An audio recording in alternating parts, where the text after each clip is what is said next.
Rocky কিচেনের তরফ থেকে সকলকে স্বাগত জানাচ্ছি। এই ভীষণ গরমে আবারও একটা রেসিপি আপনাদের মাঝখানে শেয়ার করতে চলেছি, সেটা হলো জীবন ঠান্ডা। তাহলে চলুন দেখে নেওয়া যাক আজকের রেসিপি। একটা পাত্রের মধ্যে নিয়ে নিলাম কিছুটা পরিমাণে ফ্রিজের ঠান্ডা জল, জানি না নামটা কি রেখেছে। আর এটা খেলে কিন্তু ছোট বড় প্রত্যেকেরই সত্যি জীবন ঠান্ডা হয়ে যায়। রাস্তার পাশে ম্যাক্সিমাম সময় এখন বসে থাকে। দিয়ে দিচ্ছি এখানে গন্ধরাজ লেবু, আপনারা গন্ধরাজ লেবুর বদলে যে কোনো লেবুর রসই ব্যবহার করতে পারেন। তো গন্ধরাজ লেবুর রসটা দিলে ভালো ফ্লেভার আসে আর ভালোও লাগে খেতে। এখানে 1.5 পিস মতো আমি গন্ধরাজ লেবু কেটে নিয়েছি আর সেটার রসটা খুব সুন্দরভাবে জলের মধ্যে চিপে নিচ্ছি। এত গরম যে এখন প্রচুর পরিমাণে কিন্তু স্কুল কলেজের সামনে সব বিক্রি হচ্ছে 10 টাকা থেকে 5 টাকা থেকে, মানে গ্লাস। আর সেই গ্লাস কিনে কিনে ছোটো বড়ো প্রত্যেকেই খাচ্ছে, ভালো লাগছে। আর এটা কিন্তু খেতে ভালো লাগে, আমিও খেয়ে দেখেছি। আর সেটাই কিন্তু আপনাদের মাঝখানে আজকে শেয়ার করছি। আশা করি আপনাদেরও ভীষণ ভালো লাগবে। ভালো লাগলে আমার চ্যানেলটিকে সাবস্ক্রাইব করবেন, লাইক করবেন, শেয়ার করবেন।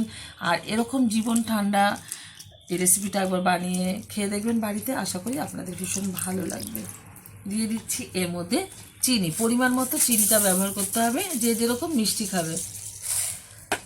চিনিটা ভালোভাবে একটু গুলে নিচ্ছি। দিয়ে দেবো এর মধ্যে পরিমাণ মতো বিট লবণ। চিনিটা ভালোভাবে গুলিয়ে নিতে হবে, কিন্তু ভালোভাবে কিন্তু চিনিটা আমি গুলে নিয়েছি। আপনারা কিন্তু এখানে জলজিরাও ব্যবহার করতে পারেন।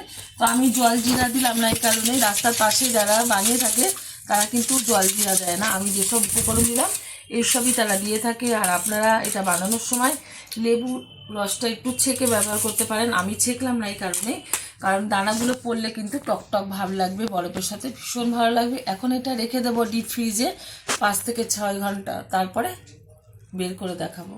6 ঘন্টা বাদে আমি ডিপ ফ্রিজ থেকে বের করে এনেছি।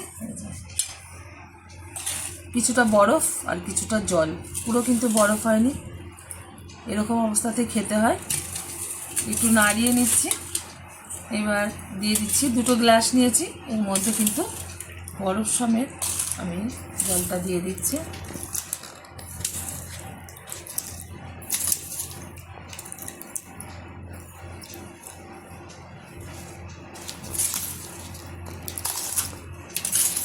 এগুলি কিন্তু খুব বরফ করা যায় না, যেরকম দেখাচ্ছি ঠিক এরকমভাবে কিন্তু এটা তৈরি করতে হয়। সুন্দরভাবে গ্লাস 2টো ভরে নিলাম, এখনও অনেকটা পরিমাণে আছে। দিয়ে দিচ্ছি এর মধ্যে আবারও একটু বিট লবণ। আপনারা কিন্তু অবশ্যই এরকম ভীষণ গরমে বাড়িতে ট্রাই করবেন। নিয়ে নিয়েছি 2টো পাইপ। এখন আমার ছেলেকে এটা দিয়ে দিচ্ছি, ছেলের হাতে দিয়ে দিলাম। এবার একটু খেয়ে বলো এই ভীষণ গরমে কীরকম হয়েছে।